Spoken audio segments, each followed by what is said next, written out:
Lieutenant Sarah stepped out of the military transport vehicle, her crisp uniform barely wrinkled despite the long journey to naval base. The California sun beat down mercilessly as she surveyed her new assignment, a sprawling complex of buildings and pristine training facilities that would be her home for the next phase of her career. At 28, she looked younger than her years, with an unassuming presence that often led people to underestimate her capabilities. The base was buzzing with activity as sailors moved between buildings, their conversations creating a constant hum of military life. Sarah pulled her duffel bag over her shoulder and made her way toward the administration building, following the signs that would lead her to her temporary quarters assignment.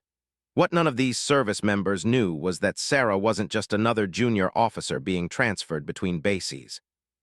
Commander Jake watched from his office window as the new arrival made her way across the courtyard. At 35, he had worked his way up through the ranks and now served as the base's executive officer, second only to Admiral Richardson.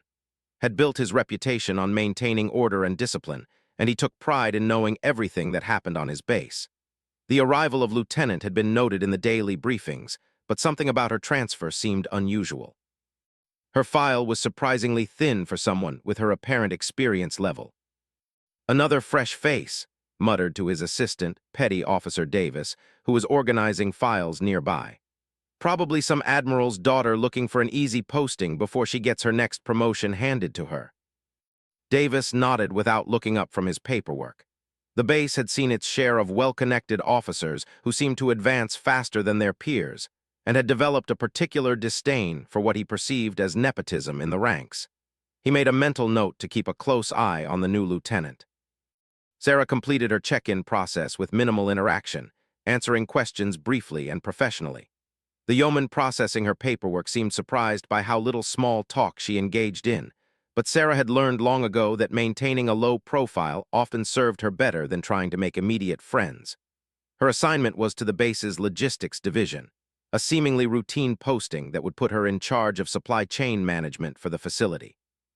The next morning, Sarah reported to the logistics office where she met her new supervisor, Lieutenant Commander Roberts.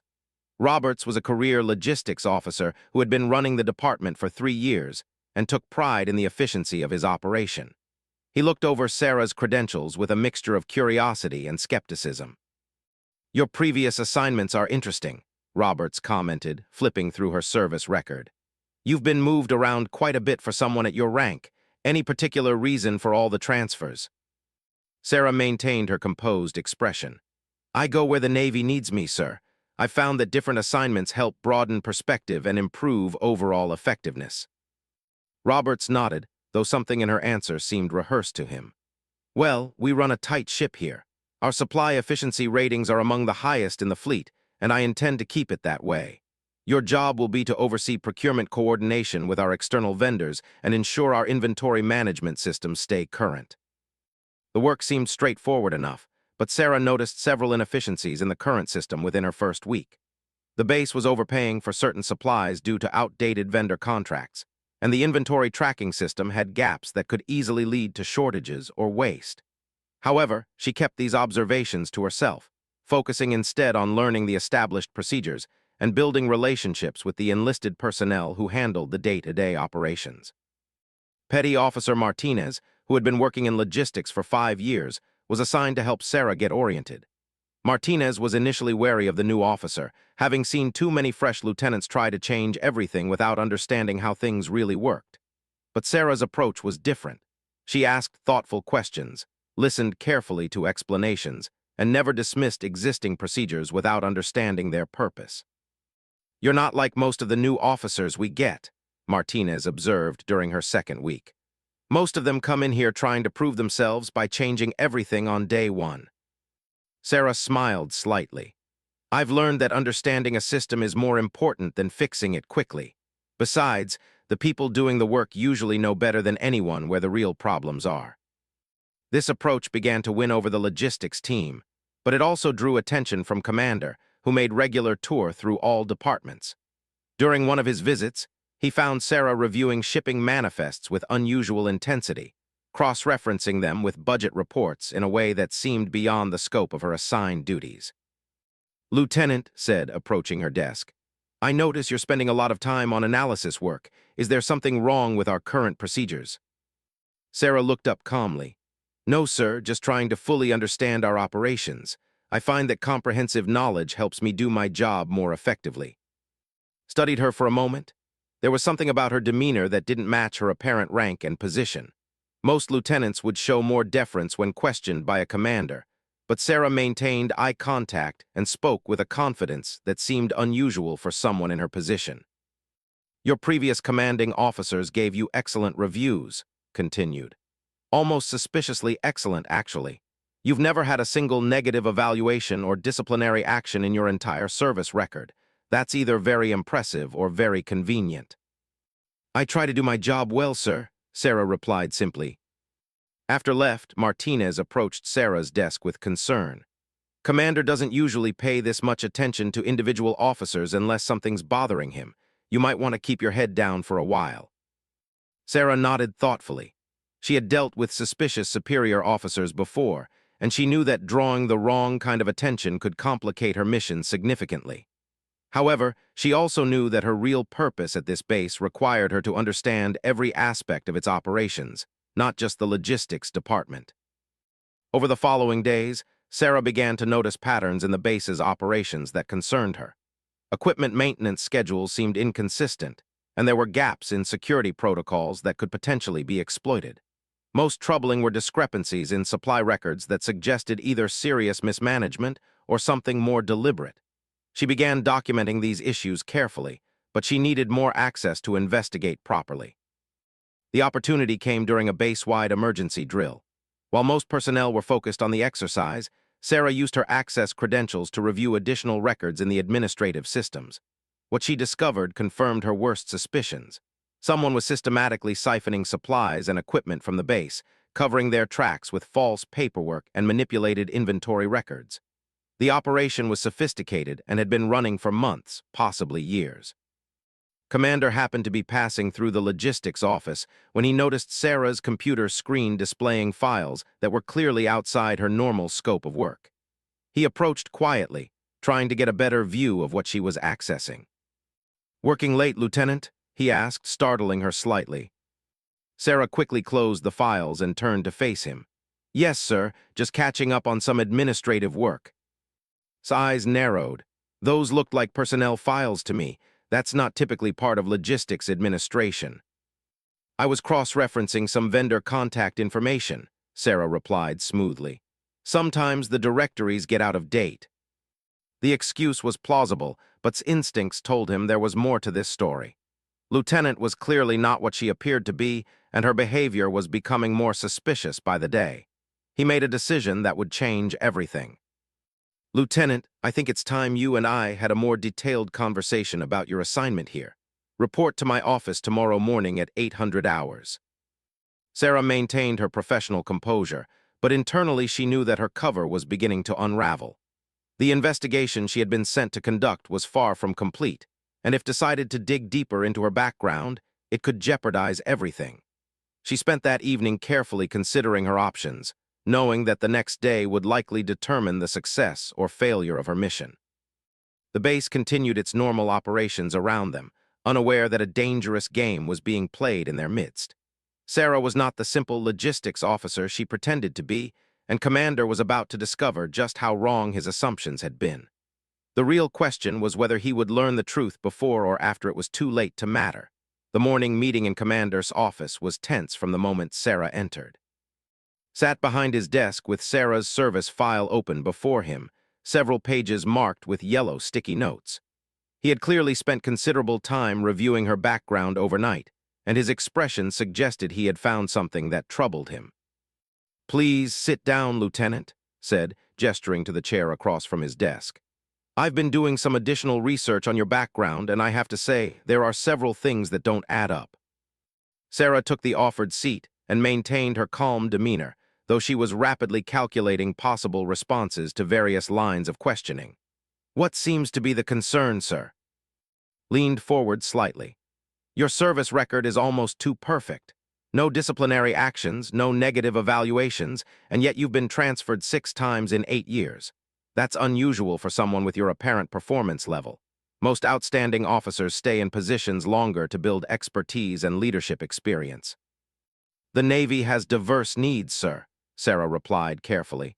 I've found that varied experience makes me more valuable in different situations. Maybe, said, flipping through the papers. But here's what really interests me. I made some calls to your previous commanding officers. 3 of them remember you very well and had nothing but praise for your work.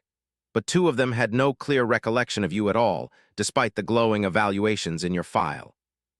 Sarah felt her pulse quicken slightly, but she kept her expression neutral. Memory can be unreliable, sir, especially when supervising many personnel over time. Stood and walked around his desk, a move clearly intended to establish dominance in the conversation. Lieutenant, I've been in the Navy for 15 years, and I've developed good instincts about people. You're not who you're pretending to be. The question is whether you're going to tell me the truth, or if I need to start making calls to higher levels of command. Before Sarah could respond, his assistant knocked on the door. Sir, Admiral Richardson wants to see you immediately. He says it's urgent. Looked frustrated by the interruption, but orders from the base commander took priority over everything else. We'll continue this conversation later, Lieutenant. Don't leave the base without checking with me first. As hurried toward Admiral Richardson's office, Sarah remained in her chair for a moment, considering her rapidly diminishing options. Her investigation into the supply theft operation was nearly complete, but if continued digging into her background, it could compromise not just her mission, but the broader security concerns that had brought her to this base. Meanwhile, in Admiral Richardson's office, the base commander was reviewing a classified message that had arrived through secure channels overnight. At 62, Richardson had commanded naval facilities for over a decade and understood the delicate balance between operational security and maintaining normal base functions. The message he was reading would complicate that balance significantly. Commander reporting as ordered, sir, announced as he entered the office. Richardson looked up from his computer screen with an expression that couldn't read. Jake, sit down. We need to discuss, Lieutenant. Felt a moment of vindication. His suspicions about the new officer had clearly been correct, and someone higher up the chain had taken notice. Sir, I was just meeting with her about some inconsistencies in her service record. I believe she may not be who she claims to be. Richardson studied for a long moment before responding. You're absolutely right about that. Lieutenant is not who she appears to be, but the situation is more complicated than you realize. The Admiral turned his computer monitor so could see the classified message on the screen. As read, his expression changed from satisfaction to confusion to something approaching shock. Sir, this says that Lieutenant is actually Rear Admiral Sarah, yes, Richardson confirmed. She's been operating under deep cover for the past 6 months, investigating suspected security breaches and supply chain irregularities across multiple naval facilities. This base was identified as having potential problems, and she was sent here to investigate. Felt the blood drain from his face. He had been treating a rear admiral like a suspicious junior officer, questioning her authority and essentially accusing her of deception. Sir, I had no way of knowing. Of course you didn't, Richardson said. That was the entire point. Admiral specifically requested that her investigation be conducted without local command being informed. The only reason I'm learning about this now is that her investigation has apparently uncovered something significant enough to warrant breaking cover. The 2 officers were interrupted by Richardson's secure phone ringing. The Admiral answered immediately, listened for a moment, then put the call on speaker. Admiral Richardson, this is Admiral, Sarah's voice came through the speaker, though she was clearly calling from somewhere other than the logistics office. I need to brief you and Commander immediately on what I've discovered. The situation is more serious than initially suspected. Richardson looked at, who was still processing the revelation about's true identity. We're both here, Admiral. Commander has just been briefed on your actual position. Good, Sarah replied. I'm in the base communications center reviewing additional records. I've identified a sophisticated operation that's been stealing military supplies and equipment for at least 18 months. The operation involves at least 3 personnel on this base, and the total value of stolen material exceeds $2 million. Found his voice. Admiral, I owe you an apology for my conduct over the past few weeks. No apology necessary, Commander, Sarah replied. Your suspicion was actually helpful. It forced me to be more careful about my investigation, which led me to discover additional security vulnerabilities. But we have a more immediate problem. I believe the theft ring may have realized that someone is investigating them. Richardson leaned forward toward the phone. What makes you think that? Someone accessed my computer terminal after hours last night, Sarah explained. They were careful, but they left traces in the system logs. They may know that their operation has been compromised. We need to move quickly to prevent them from destroying evidence or, worse, attempting to compromise base security as a diversion. The gravity of the situation was becoming clear to both men. What had started as Richardson's concern about a suspicious new officer had revealed a much more serious threat to base security and military resources. "What do you recommend, Admiral?" Richardson asked. "I need Commander's help to coordinate with base security," Sarah replied. "We need to quietly secure the suspects without alerting them to our investigation. I also need access to personnel files and security records to determine if there are additional people involved." Straightened in his chair, his earlier embarrassment replaced by professional focus. "What do you need from me specifically?" "I need you to arrange a meeting with the 3 primary suspects under a routine pretext," Sarah explained. "Tell them there's a base-wide audit of supply procedures, and you need to review their records. That will get them all in the same location without raising suspicion." Richardson nodded approvingly. "How do you want to handle the actual arrests?" "I've already coordinated with Naval Criminal Investigative Service," Sarah said. "They have a team standing by off-base, waiting for my signal. Once we have the suspects contained and the evidence secured, NCIS will take over the criminal investigation." As they worked out the details of the operation, began to understand the full scope of what Admiral had accomplished. Operating under cover for weeks, she had not only identified the theft operation, but had gathered enough evidence to support criminal charges and had coordinated with federal law enforcement agencies. Her apparent youth and unassuming demeanor had been perfect cover for an investigation that required careful observation and analysis.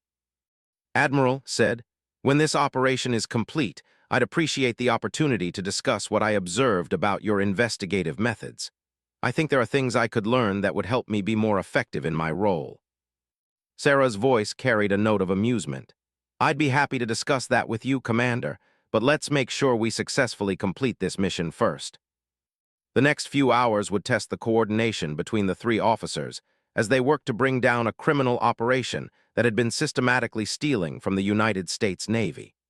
Sarah's true identity was no longer secret to the base command, but the success of her investigation still depended on maintaining her cover long enough to catch the thieves in action.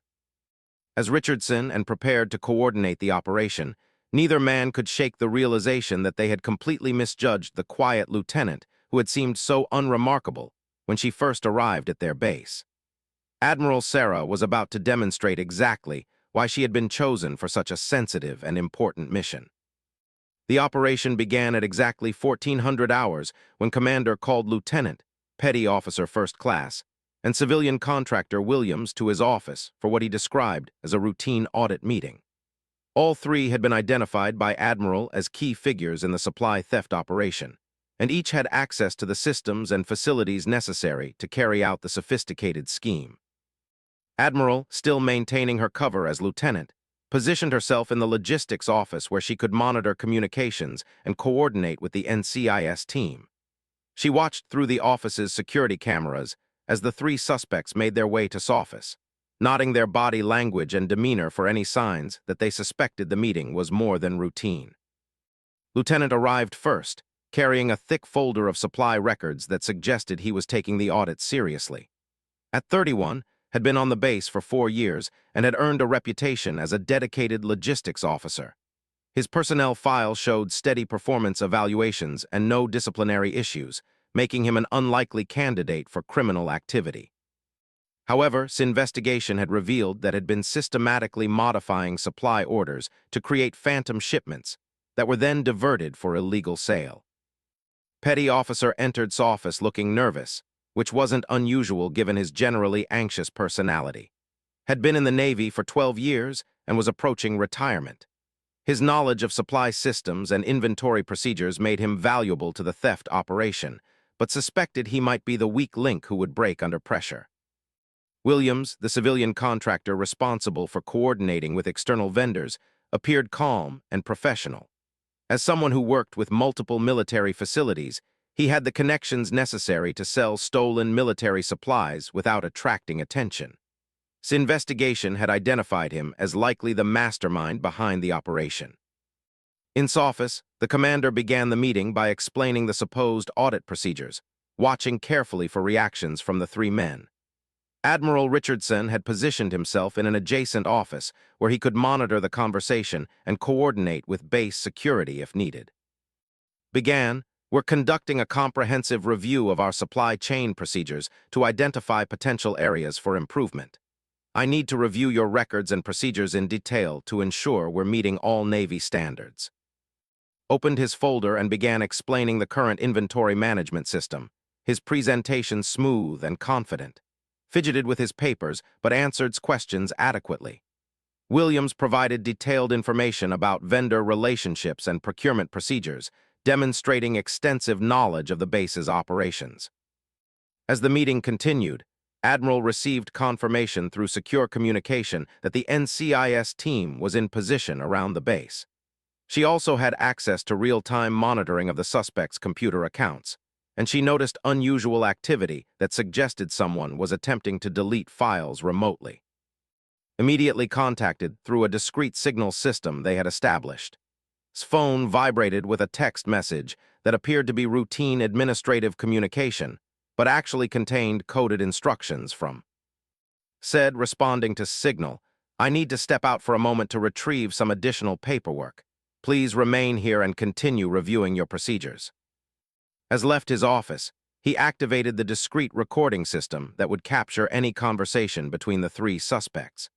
Had predicted that if the men were truly involved in criminal activity, they would likely discuss their situation once they believed they were alone. His prediction proved correct almost immediately. Within 30 seconds of his departure, Williams leaned forward and spoke in a low voice to his companions. "Something's not right about this audit," Williams said quietly. "The timing is suspicious, and questions are too specific about areas where we've made modifications." His nervousness became more apparent. "You think they know something? Maybe we should have been more careful with the recent shipments." Tried to maintain calm. "We don't know anything for certain. These audits happen regularly, and we've covered our tracks carefully. Just stick to the standard procedures we've discussed." Williams shook his head. "I've been monitoring the computer systems, and someone's been accessing files that are outside normal logistics operations. Someone's been investigating us." The conversation continued for several more minutes, with Williams and discussing specific details about their theft operation, while became increasingly panicked. The recording captured enough admissions to support criminal charges against all three men. Admiral received the audio feed in real time and immediately signaled the NCIS team to begin the arrest operation. Within minutes, specially trained agents entered his office and detained the three suspects. The men's shock was evident as they were read their rights and informed that they were being arrested for theft of military property. Williams demanded to know who had been investigating them, and Admiral made the decision to reveal her true identity. She entered his office in her actual uniform, displaying the stars of a rear admiral rather than the lieutenant's bars she had worn for weeks. Said as she faced the three arrested men, "I'm Rear Admiral Sarah, and I've been conducting an undercover investigation into supply chain irregularities at this facility. Your operation was sophisticated, but it had several vulnerabilities that made it possible to identify and document your activities." Stared at her in disbelief. "You're the lieutenant from logistics. You've been working in our department for weeks." "Yes," confirmed. "And during that time, I documented over 40 instances of supply theft, fraudulent paperwork, and systematic manipulation of inventory records. The evidence is comprehensive and includes financial records, communication intercepts, and recorded admissions from this meeting." Appeared to be in shock. "We never suspected anything. You seemed like just another new officer trying to learn the systems." Williams, despite being handcuffed, maintained his composure. "I have to admit, it was an impressive operation. How long were you investigating before you came to this base?" Considered the question carefully before responding. This investigation began 6 months ago when discrepancies were identified across multiple naval facilities. You weren't the only operation we've been tracking, but you were among the most sophisticated. As the NCIS agents prepared to transport the suspects for further processing, Admiral Richardson entered the office to observe the conclusion of the operation. The base commander had been watching the entire arrest process through security monitors and was impressed by the professionalism displayed by everyone involved.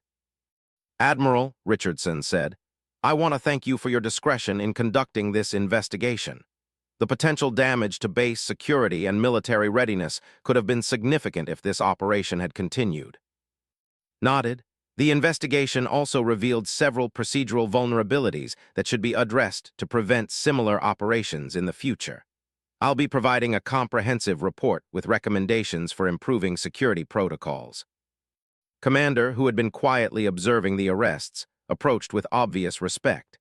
"Admiral, I owe you a significant apology for my suspicions and questioning over the past few weeks. I completely misjudged the situation." "Commander," replied, "your suspicions were actually beneficial to the investigation. Your attention to detail and willingness to question irregularities are exactly the kind of vigilance that helps maintain military security. I'd like to include your observations in my final report as an example of effective security awareness." As the NCIS team completed their work and departed with the suspects, the three officers remained in office to discuss the implications of what had been discovered.